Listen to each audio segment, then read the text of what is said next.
Is Lauren Sanchez the most cunning social climber of our era? Or is she the victim of a vicious, misogynistic smear campaign cooked up from jealousy and internet lore? Right now, the web is buzzing with shocking allegations, from scandalous leaked texts to whispers of a stunning family betrayal.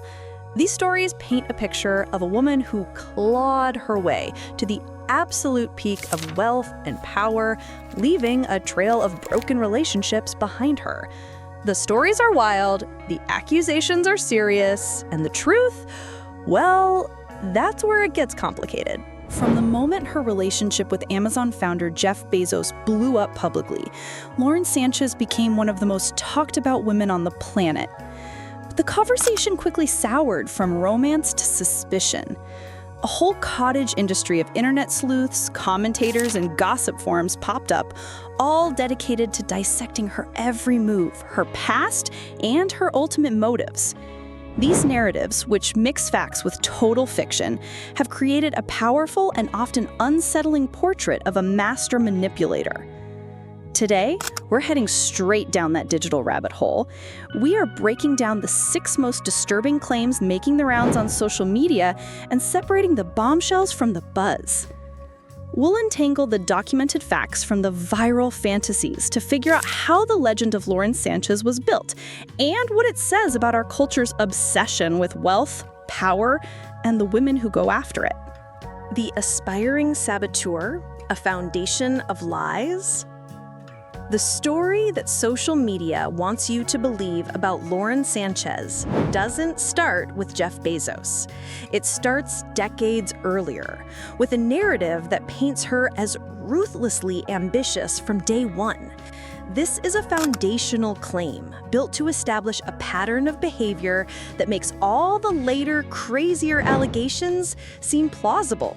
It's a classic villain origin story. The narrative that's been built and passed around in countless forums and social media platforms is one of cold, calculated backstabbing. These stories usually lack specific names and dates, feeling more like modern urban legends, but they're powerful all the same. One popular, endlessly repeated tale describes a young Lauren Sanchez at the University of Southern California, where she studied communications. The story goes that she befriended a fellow aspiring journalist, a made-up character, often given a generic name like Jennifer Clark. This Jennifer was supposedly a rising star, more talented and better connected. According to the legend, Sanchez became her closest friend, learning her weaknesses and studying her work, all while pretending to be her ally. The supposed betrayal peaked when a huge internship opportunity at a major LA news station opened up. The story claims Sanchez sabotaged Jennifer's application, spreading rumors about her, and even stealing her ideas to snag the position for herself. A similar and equally unsubstantiated story places her at the KCOP station in Los Angeles early in her career. This version introduces another fictional rival. Let's call her Rebecca Torres, a talented producer supposedly on track for a big promotion. The online rumor mill claims Sanchez saw her chance and launched a campaign to undermine her.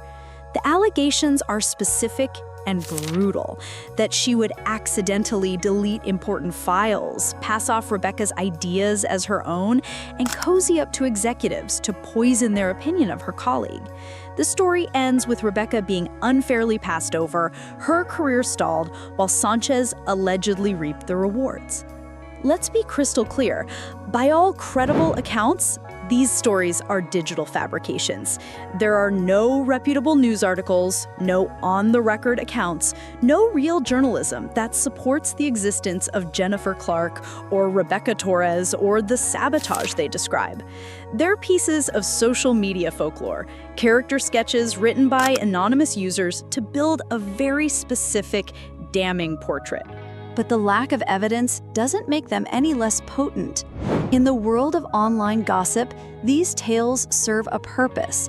They're sold as the real story, the truth the mainstream media won't tell you.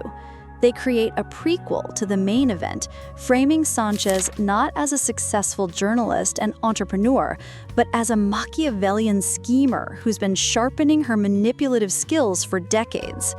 This foundation makes every claim that follows seem not just possible, but probable. It's a classic trick.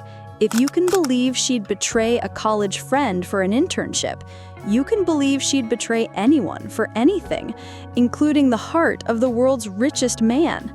This unsubstantiated narrative is the bedrock on which all the speculation against her is built. It's designed to make you wonder, if this is how she started, where would she stop? The scandal, betrayal, blackmail, and a brother's bargain. This takes us to the event that truly lit the fuse, the massive scandal that introduced Lauren Sanchez to the world. It wasn't a glamorous red carpet debut, but a messy, high-stakes tabloid explosion. In January 2019, just a day after Jeff Bezos and his wife of 25 years, Mackenzie Scott, announced their divorce, the National Enquirer published a bombshell report. It laid out an 8-month affair between Bezos and Sanchez, who was also married at the time to Patrick Whitesell, a Hollywood powerhouse agent. The Enquirer's story wasn't just gossip, they had proof. The report was packed with gushing, intimate text messages Bezos had sent to Sanchez. Phrases like, "I love you, alive girl. I will show you with my body and my lips and my eyes very soon."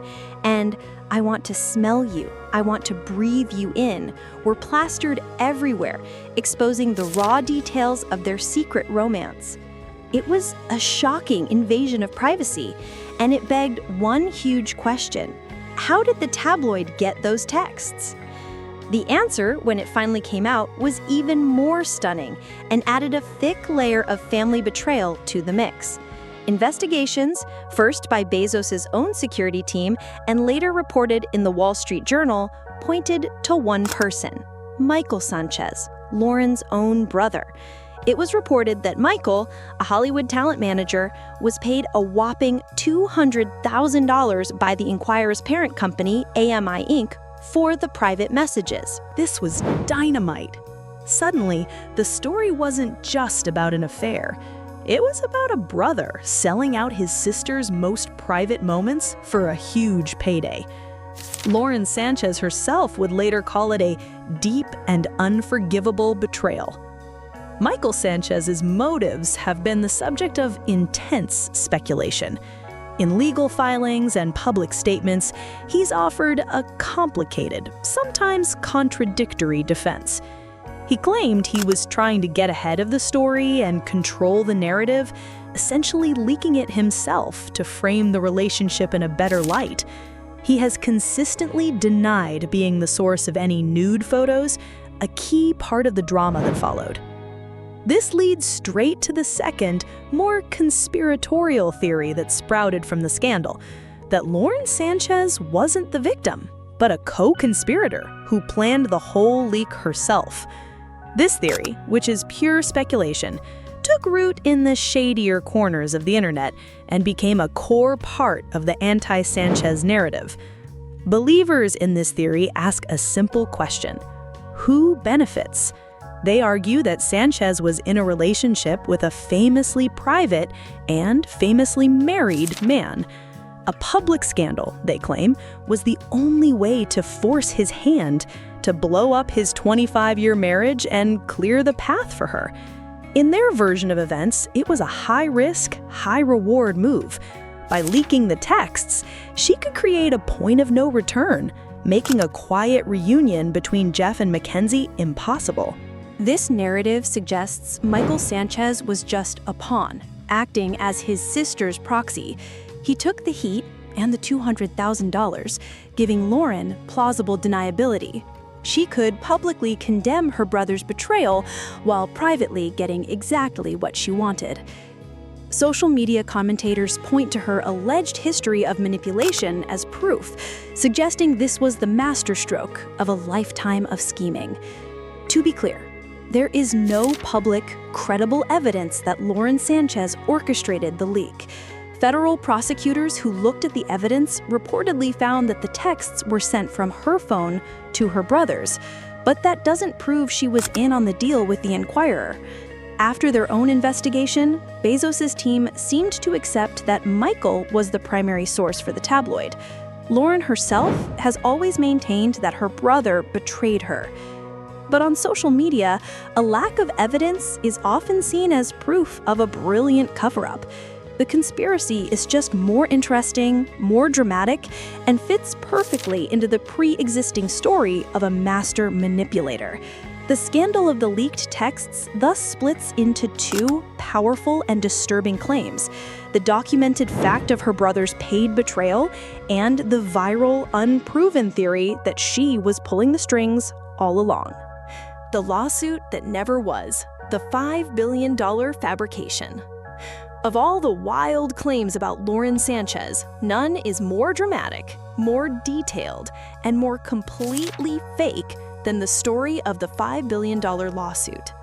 In 2025, the internet blew up with what sounded like a world-shattering scoop.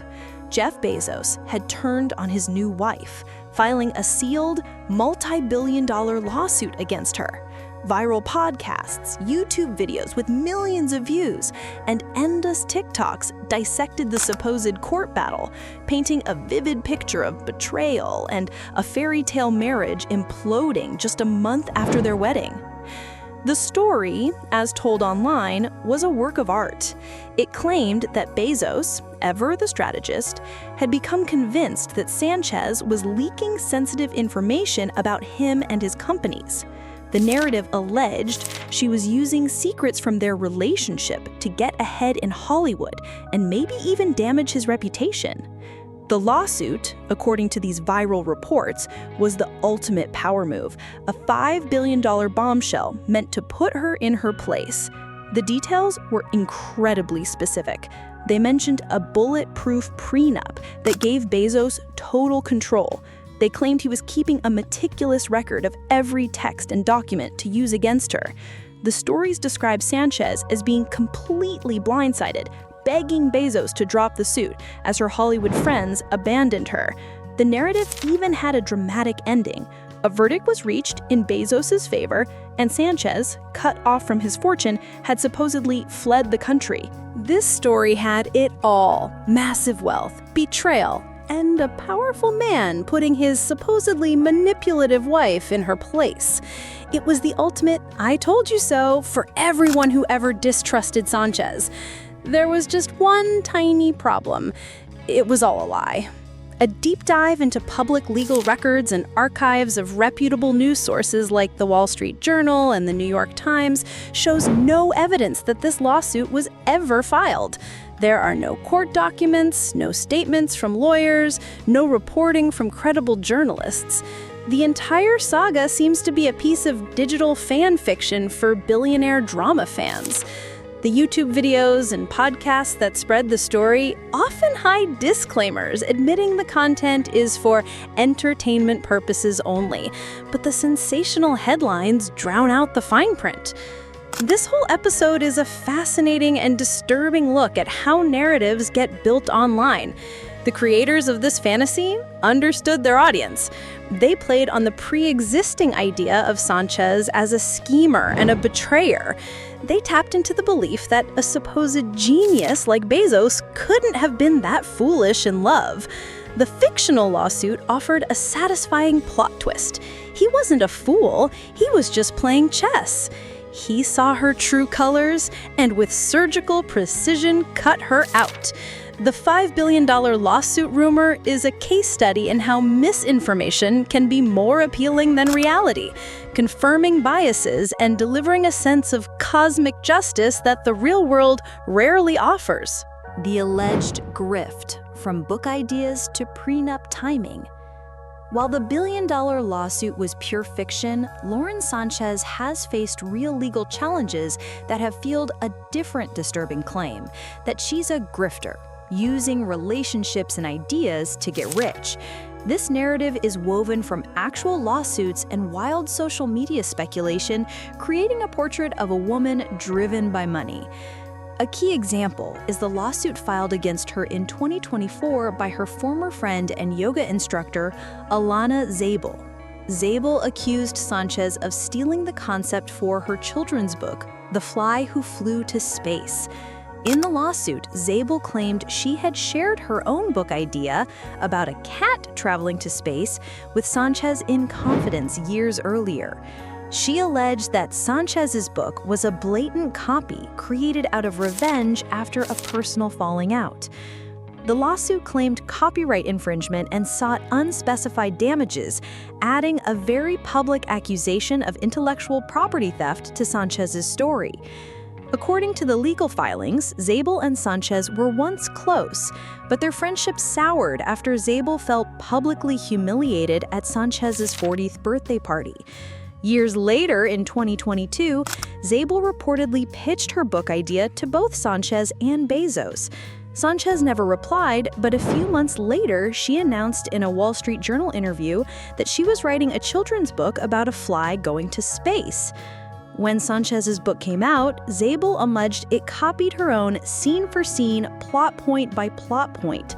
Sanchez's camp has been quiet on the accusations, but the story fed right into the social media narrative of a woman who takes what she wants.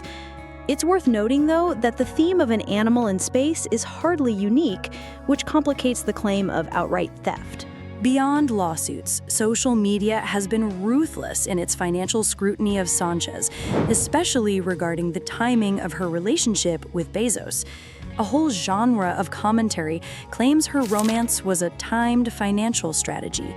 These online detectives point out that Sanchez's divorce from Patrick Whitesell was finalized in October 2019, with terms that included significant spousal support. Online commentators have speculated that her marriage to Bezos in June 2025 was strategically timed to line up with the end of those support payments. The implication is that she maximized her income, getting her settlement from Whitesell before locking down the ultimate prize in Bezos. This narrative paints her as a master financial planner, a title dripping with cynical admiration. It suggests her personal life is guided not by passion, but by a cold calculation of dollars. Of course, there's no proof of this. The timing could be a complete coincidence. But in the court of public opinion, where Sanchez is already cast as a villain, the timeline is treated like a smoking gun. It all works together to build a powerful image, a woman whose relationships are just a means to a financial end.